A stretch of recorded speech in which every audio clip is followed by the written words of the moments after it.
guys, welcome back to my channel. So for today's video, I'm going to watch yung interview ng Philippine Star sa Bini nung nag-sign sila ng photobook journal. So hindi ko na ito patatagalan. Let's start. You can really see the difference, how much we have evolved. It's just one book, pero ang daming nangyayari. Grabe guys, sobrang ganda. 35 na kami, Bini pa ba nun? O yung mga open forums natin na paulit-ulit wala naman nangyayari sa open forum na yan. Kailangan naman. Oh my gosh, Jalat! Oh my gosh, ang ganda mo yung Jalat! Ah! Talagang malaki naging impact namin dito sa Philippines as women. Kaya ang daming bashers. Oops.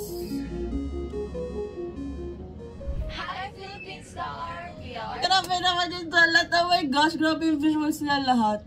And by the way guys, baka may naririnig kayo nasigaw, yung pamangkin ko yun nasa baba. So, naglalaro siya.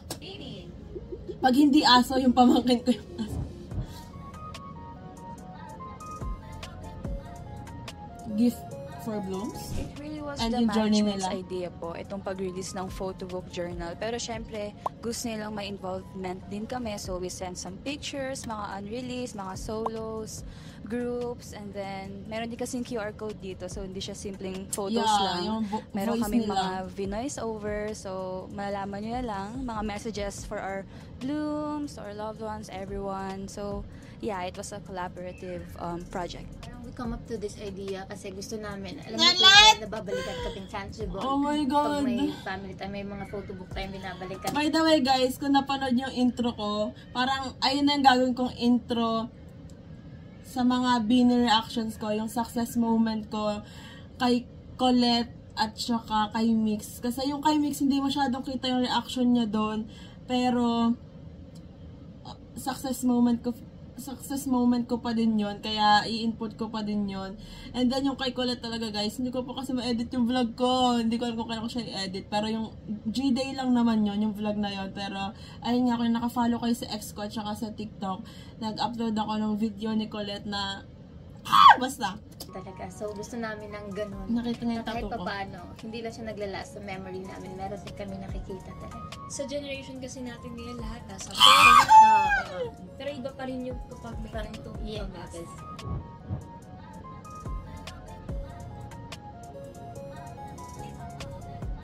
Ako po personally, meron akong yung sa mga Instax, Polaroid, ayun, sa Polaroid photos na yung ever since nag-start ako sa halata naman siya. nandun lahat yung mga memories ko na.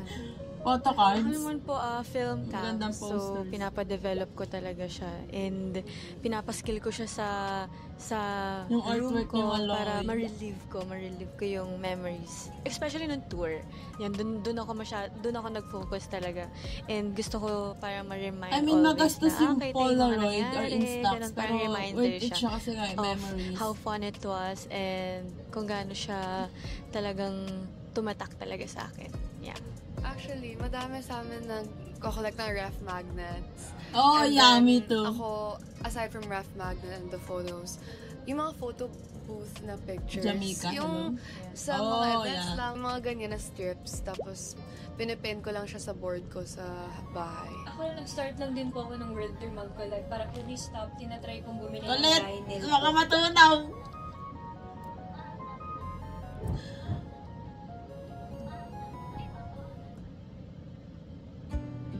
When we look at through the photos po, very nostalgic siya, number one. Kasi they really remind Yeah, us from of the memories that we've had 2020, before. Even if 2021. it's just a photo, but these photos really mean to us. Ang galing lang kasi when you check out the photos from the very first part of the book versus the very end, parang you can really see the difference, how much we have evolved. It's Yeah, just one book, grabe. pero ang daming nangyayari. Grabe yung Kahit hindi siya journey. gumagalaw, but yeah, Grabe it's yung the journey memories nila. inside our head. That's Tapos ngayon, Binichella, let's go! Parang dito rin po makikita yung paano kami nagdalaga. Parang bilang individual and as a grupo, parang dito talaga makikita kung paano nag-bloom ang Nag-glow. Bini from coconut era, from pre-debut, Cute. from trainee era, from nung bata kami makikita.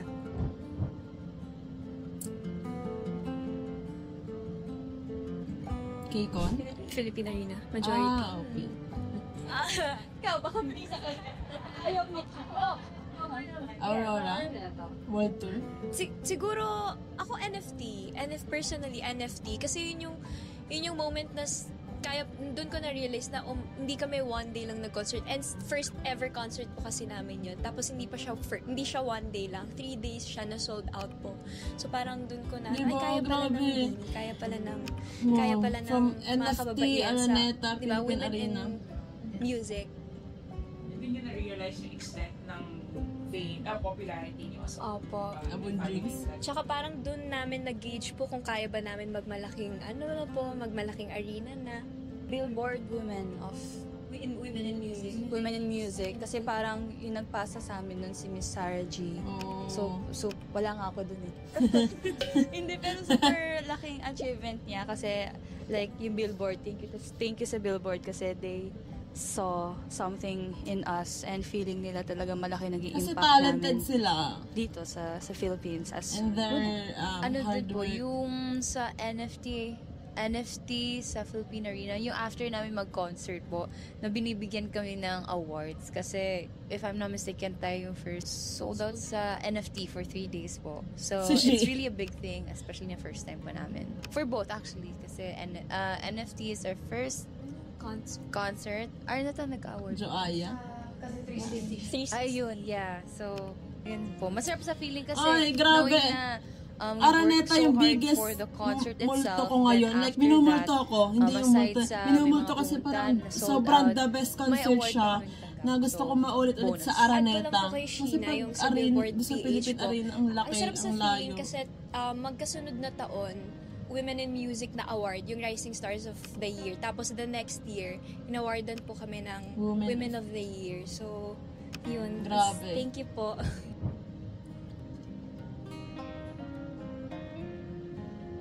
The Blue. Siguro, I'm grateful for everything. Siguro yung family na na-build namin ng Bini. Ano pa, parang bonus na lang talaga yung nakakapag-express kami through music, yung nakakapunta kami sa ibang lugar, nakakain kami ng mga masasarap na food because of this journey. Pero mas more on talaga yung music and mas more on yung relationship talaga namin towards each other.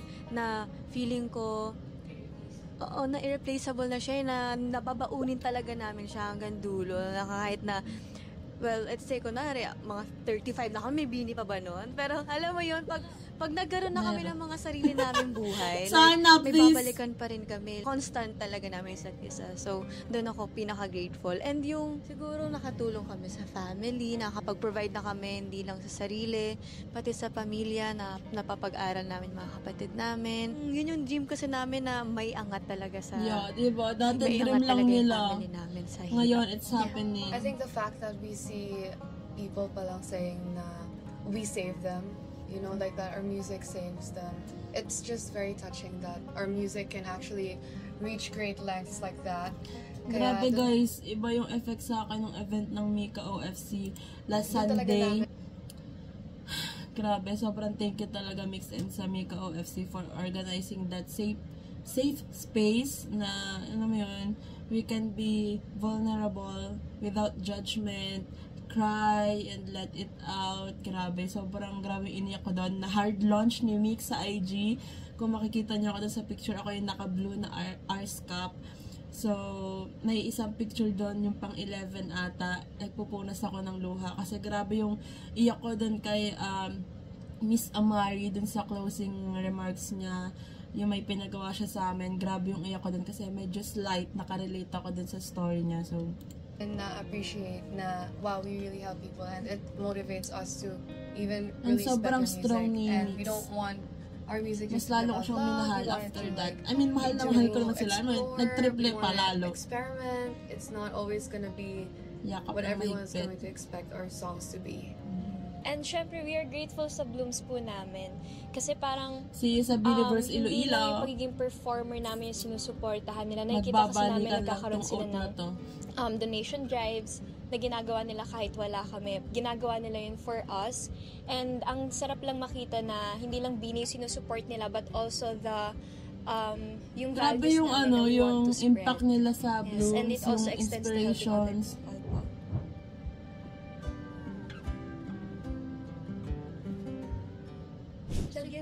To Lalagyan lang ng parang nakikip namin yung bond namin sa isa't isa. Kasi talaga open na po kami po eh. Sobrang open namin kung meron man kaming like problems sa isang tao or like as a group. Hindi namin siya pinapatagal. Pinag-uusapan namin siya. And I think yun yung good part sa tsaka hindi na po to, I feel like hindi na siya friendship kasi sisterhood na talaga siya. So we treat each other na po talaga na as sisters. So alam niyo po yung parang nagagalit na pag nanghihirap ng parang wala na po kami ganun po kasi nangyari na kasi so alam na po namin, nag-adjust na po kami sa isa't isa and alam na po namin kung anong mga ayaw at hindi na ayaw at gusto ayaw at hindi po mga ayaw negative. Okay lang, Colette, walang mali sa'yo. Ikaw na yan. We support each other by Si Sheena pa talaga yung sumagot. Basta andito na kami for each other, like yung presence itself, kahit na hindi kami magkakasama, pero sa GC, ramdam mo na yung love, ramdam mo yung ingay, ramdam mo yung, kahit sa GC, kasi syempre, hindi naman kami lagi magkakasama, pero yun nga, feeling ko the presence itself, super comforting yung alam mong hindi ka mag-isa sa journey na to. Like, we all share the same problems, the same struggles, the same success, so it's really 8 or nothing. Tsaka po pag may mga solo ganaps yung isa't isa, yes, gusto namin mag-make time na pumunta, panoorin, and support. Oo, talaga. Ayun. We want to show our support, syempre, sa bawat members. Ang tangkad ni Jo. Ang dami! Feeling ko, pinagsisisihan, feeling ko wala. Kasi kung hindi man kami nakapag-picture that time, kasi na-enjoy, ibig sabihin, no, na-enjoy lang talaga namin yung, kung ano yung nakikita namin together. High-by session ng GD. Siguro yung kung meron man tayo hindi na-picturean kasi sobrang nag-enjoy reaction kami. talaga ng Yung makulit sa dun. third floor ng Beanie House, na lagi kaming doon natutulog. Yung may movie night kami every rest day, ganyan, nanonood kami. Tapos, kasi pandemic po nun, so bawal kaming lumabas. So, sumisilip lang po kami dun sa may balcony na, sana makalabas na tayo soon. Lagi kasi Yan, nakakamiss. lagi nakapambahay sa Bini. Hindi nagpipicture ko na. Kahit training. Yun nga din ba? Iba talaga yung naging effect talaga sa life namin ng Beanie House. Parang dun hinubog talaga yung mga perspective namin in life. Ang dami experiences. Actually, kalat na nga sa Sokmed yung Beanie House eh. Oo nga eh. Yeah. 44 Ubay. Pinupuntahan na po siya. Pero siguro yung mga gusto ko, pag yung mga mga trainings natin na random lang, kunwari mga 10 times sa ating nire-rehearse yung Born to Win. Pinapost ni Shea yung mga ganon. So, thank you so much, ceremony, Shea. mga metronome, o yung mga open forums natin na paulit-ulit wala naman nangyayari sa open forum na yan. Kailangan lang pala mag-mature lang talaga. It's just, kasama siya sa lore. Pero may mga pag nakita niyo yung mga old clips, anong reaction niyo? Ang cute! Cute!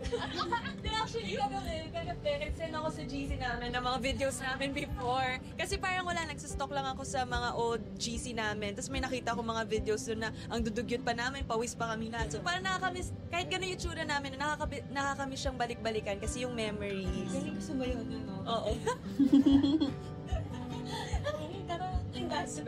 May mga nonchalant. I-flight na lang ako. Sa cake video. Hey, it's your birthday?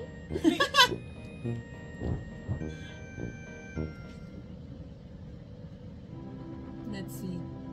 Bukod po sa mami ko, kasi syempre given na yon, si Lisa po talaga ng Oh, Blackpink. Siya po may talaga Beanie nag-inspire Pink sa heart. akin na kung sino ako ngayon as performer. Grabe. Kasi grabe yung November, inspiration na after binigay sa Blackpink, akin after a before week, I entered Beanie. Saan mo Beanie. ka-secure? Ako din, maliban kay mommy, si Sarah G talaga. Like, feeling ko hindi ko nadidiin talaga kung gaano ko siya ka-idol mula bata. So, si Miss Sarah G. Taylor Swift po, I really admire for how she does her music, how she's so passionate, yung drive niya, work ethics, and everything else. Ako po, The number one si Gio from Twice. Kasi yung mga fan cams niya talaga and yung work ethics niya and paano siya sa stage, parang siya talaga yung naging role model ko talaga nung trainees ako, and sa kakapanood ko sa kanya, parang na-apply ko siya throughout the year. So, sobrang thankful ako sa buhay mo, Ate Gio? K-pop idols in general. Kasi nung nag-start ako sa Bini, wala akong masyadong idea talaga sa ginagawa ko mismo. So, ayun, parang inaaral namin yung mga sayaw nila, parang dun ko mas na-appreciate lalo kasi grabe pala yung hard work. Tapos, yun, na-motivate ako, mas na-inspire ako para dito sa Bini. This look, I'm Hindi ako fan dati ng K-pop. But then, when I joined, I would watch videos. Teka lang naman. Naalala ko yung first na K-pop related was 16. Kung paano ba yung Twice. And yeah, Gio is also my bias. She is very iconic and na-relate ako parang sa view na to, parang nakakandong. Nakaupo si Gio kay Colette. She's a great performer. Oo, actually, yung family ko yung hero ko. Kasi feeling ko sila talaga yung sa akin sa music. Nag-introduce sa akin sa music kasi nga tatay ko musician and parang lumaki na ako na kumakanta. Sobrang talented ng family ni Colette. I cannot. Ako, syempre, aside sa families ko, feeling ko yung mga bosses po, para ma-renew yung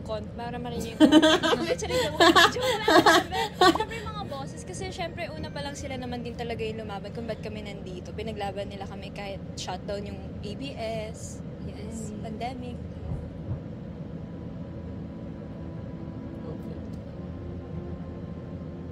Yes! Actually, ngayon naman po sumusulat na kami ng own songs namin. Yes! Creative growth, still evolving.